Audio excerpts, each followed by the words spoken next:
if you want to be healthy, you have to do certain things to be healthy, which can include learning to moderate your emotions, learning to slow down and rest, or dietary is a big thing. People may need to correct their diet in order to recover from certain types of conditions.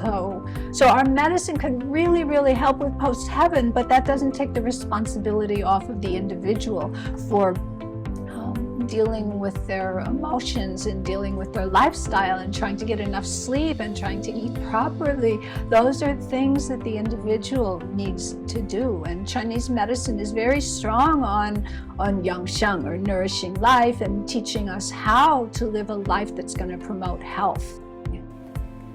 In Chinese medicine, some people divide it into 3 categories of things that cause disease. So the first category that is always discussed is called external causes. And that actually involves weather, qi, the qi from weather, the qi from wind or cold or damp or heat or dryness, can penetrate through the skin and cause disruptions in the external layers of the body, and the channel system runs through that region. So then if wind penetrates, it can get into the channels, and from the channels it can get into the organs. So this is something, the West used to have, and even your mother might have said, wear a jacket or you're going to get sick, or get out of those wet socks or you're going to get sick. But most MDs today are going to say that has nothing to do with whether you get sick or not.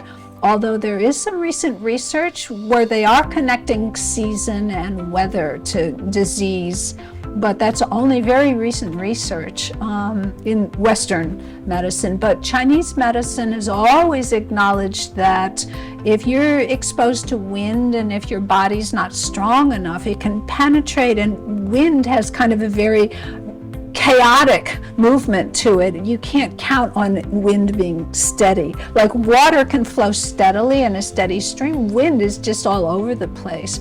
And so when wind invades the body, it causes all kinds of disruptions, and that will lead to certain things like common cold or flu, or a few other kinds of things, certain types of joint pain or facial paralysis, Bell's palsy. So that's, and of course, I'm sure you know that if you get a cold and you don't take care of yourself, it could turn into bronchitis, and that could turn into pneumonia, and then some people are going to die. So while today we're not so worried, we have antibiotics if it goes into the lungs, and we've got all kinds of stuff, but in ancient times people really did die frequently of things that were attributed to external wind from weather. The second category is called internal causes of disease, and that's emotions. There are like 7 emotions in Chinese medicine, although each of them has a spectrum. So, anger isn't just one thing. There can be intense rage, or there can be pushed down anger, and there can be all kinds of variations. But anger, so emotions move qi within the body in different ways. Anger is said to make qi rise. So when you get really angry, you can feel a throbbing, pounding headache. You feel your face turning red. Your hands get up like this. There's this upward movement to anger.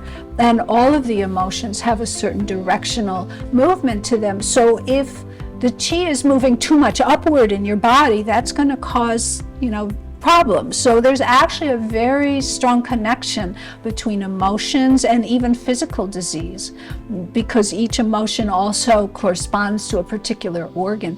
Anger bothers the liver, and it makes liver qi rise up too much, and then I'm going to have imbalances in the liver, which can cause, physical symptoms as well as just being unhappy because you're angry.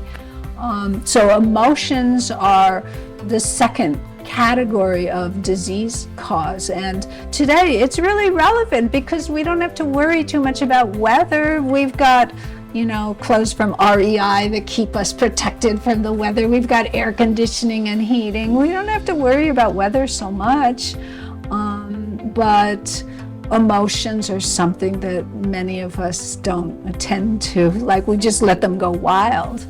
The third category of disease cause is called neither external nor internal, and that includes everything that's not weather and not emotions. So it's like dietary imbalances, it's like not getting enough sleep, or being lazy and not getting enough exercise, or working so hard that your body's breaking down. And so anything that's not emotions, anything that's not weather, it goes in this third category.